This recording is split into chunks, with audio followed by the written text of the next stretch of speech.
Mall हे चित्र दिसतंय तुम्हाला. हो सर.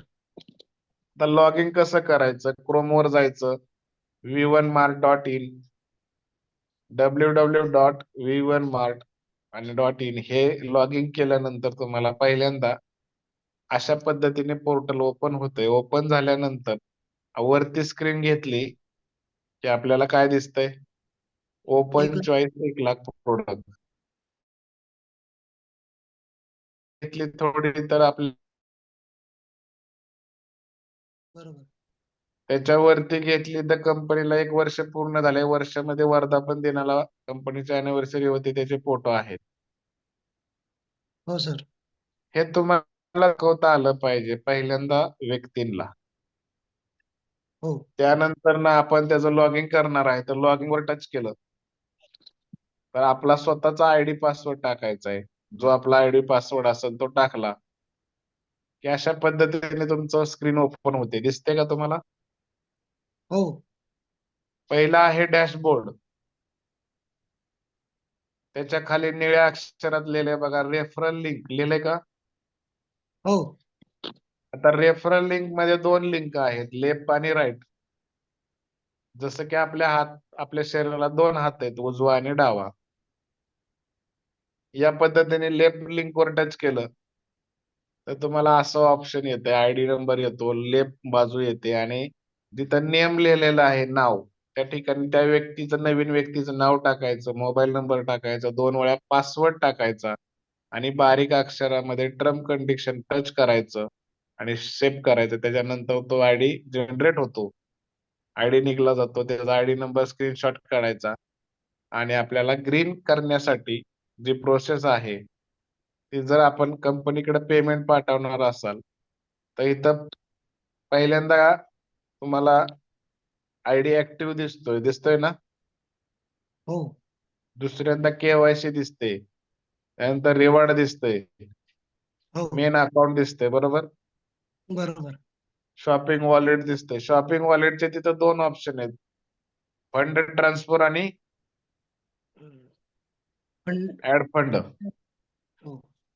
काय दिसतंय गायकवाड साहेब? फंड ऍड आणि फंड ट्रान्सफर. जिथं फंड ट्रान्सफर आहे तिथं टच केलं की कंपनीचा स्क्रीनशॉट येतो, म्हणजे स्कॅनर येतो हो. आणि ह्या स्कॅनरचा स्क्रीनशॉट काढून घ्यायचा आणि तुम्ही फोन पे ला जायचं. फोन पे ला गेल्यानंतर ते स्कॅनरवर पेमेंट पाठवलं, जे तुम्ही पेमेंट पाठवता त्या पेमेंटची स्क्रीनशॉट काढायचा या हिस्ट्री मधून आणि कंपनीचा लास्ट लेअर बघा, इथं नंबर आहे कस्टमर केअरचा. किती नंबर आहे? 52, 92, 92, 56, 75, 65, 65, 30.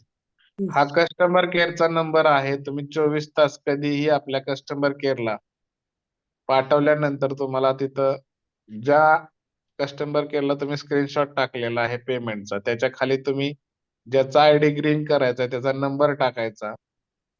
नंबर टाकलं की त्याचं पेमेंट आपल्याला शॉपिंग वॉलेटला येतं, फंड ट्रान्सफर या ठिकाणी. हो. जेवढं तुम्ही पेमेंट पाठवताय तेवढं फंड तिथं येतो. तुम्हाला रिचार्ज करायचं असेल तर रिचार्जला सुद्धा हीच प्रोसेस आहे, की जे की तुम्ही कंपनीला फोन पे वरनं, गुगल पे वरनं पैसे पाठवता, त्याचा हिस्ट्री मधनं स्क्रीनशॉट तुम्ही कस्टमर केअरला पाठवायचा आणि तुमचा आयडी नंबर त्या ठिकाणी खाली लिहायचा आहे. त्या आयडी वरनं तुम्हाला शॉपिंग वॉलेटला पैसे फंड फंड ट्रान्सफर कशी येतात.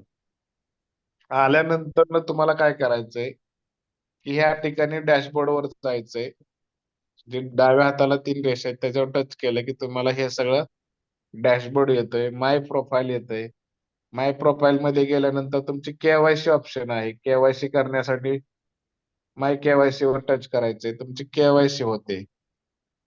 पहिल्यांदा केवायसी करताना 100 केजीच्या आतलं पॅन कार्डचा फोटो तयार करणं गरजेचं आहे. त्याच्यानंतर पॅन कार्ड नंबर टाकायचा, बँकेचा बँक नेम टाकायचे, अकाउंट नंबर टाकायचा, आयएफसी कोड नंबर टाकायचा, ब्रँच कुठं आहे ते टाकायचं, सबमिट करायचे केवायसी ला.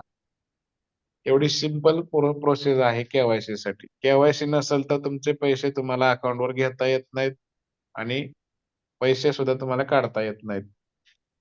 आता तिसरी गोष्ट काय आहे, तर रिचार्ज. रिचार्ज करण्यासाठी तुमच्या अकाउंटवर पेमेंट असणं गरजेचं आहे. शॉपिंग वॉलेटला पेमेंट घेण्यासाठी तुम्ही कंपनीकडे पैसे पाठवून जे घेतले तर रिचार्ज करू शकता. रिचार्ज करण्यासाठी तुम्ही रिचार्ज वर जायचंय, रिचार्ज हिस्ट्री वर जायचंय, मोबाईल मध्ये जायचंय, मोबाईल नंबर टाकायचा, कार्ड कुठलं टाकायचंय, राज्य कुठलं आहे ते टाकायचं. त्याच्यानंतर ना मोबाईलचा रिचार्जची अमाऊंट टाकायची, सबमिट करायचं. रिचार्ज 100% तुमचा रिचार्ज होतो आणि कमिशन तुमच्या अकाउंटवर जमा होतं. अशा पद्धतीने आपल्याला हा मोबाईल रिचार्जचं पोर्टल आहे.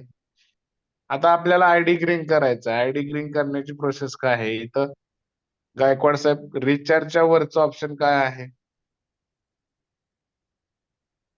ट्रिकेट सॉफ्टवेअर त्याच्यावरती काय आहे? Product purchase. आता प्रोडक्ट परचेस वर टच केलं आपण, नंतर ना काय आलंय? Buy product buy list. Product वर टच केलं की तुम्हाला असं ऑप्शन येतं आणि असं ऑप्शन आलं की तुम्ही हे सगळा डीप मध्ये सगळ्या गोष्टी भरून घ्यायच्या आहेत. ऍड करायच्या. नंतर ना तुम्ही ऍड केलं की तुम्हाला प्रोडक्ट सिलेक्टेड करून तुम्ही त्या प्रोडक्टचं हे होतंय, त्यावेळेस आयडी ग्रीन होतो आणि तुम्हाला आयडीच्या जागेवर ऍक्टिव्ह आयडी म्हणून येतंय. काय येतं? Active ID. तर ही आयडी ग्रीन करण्याची प्रोसेस आहे.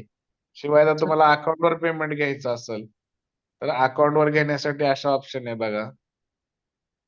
फंड ट्रान्सफर, फंड रिफंड, म्हणजे तुमच्या अकाउंटवर तुम्हाला पैसे घ्यायचे असतात तर या ठिकाणी 8 वाजता विड्रॉल करून 12 वाजेपर्यंत पैसे अकाउंटवर येतात. अकाउंटवर येण्यासाठी 10% कटिंग आहे. टीडीएस 5%, ऍडमिन चार्जेस 5%, असं 10% तुम्हाला कटिंग होतात.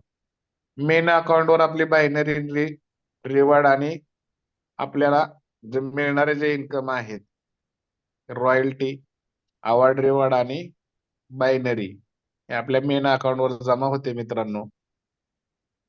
इन्शुरन्स आपल्याला रॉयल्टी मध्ये किंवा रिवॉर्ड मध्ये दिसतो. ज्यावेळेस तुम्ही सिल्वर होता त्यावेळेस सिल्वर मध्ये तुम्ही इन्शुरन्स तुमचा 10,000, 21,000, 31,000 असा इन्शुरन्स दिसतो. डायरेक्टचा इन्कम तुम्हाला दिसतोय. त्याच्यानंतर ना तुमचं जेवढे लोक जॉईन केले त्याचं बायनरी इन्कम दिसतो. अशा पद्धतीने आपल्या बिझनेस मध्ये टोटल तुमचे कुपन म्हणजे स्वतःचे 10 आणि डायरेक्ट जेवढी लोक जोडतात त्याचे कुपनचं दिसतं. तर अशा पद्धतीने आपल्या विवन मार्टचं एक पोर्टल आहे मित्रांनो. या पोर्टलवर तुम्ही स्वतः ट्रेन करण्यासाठी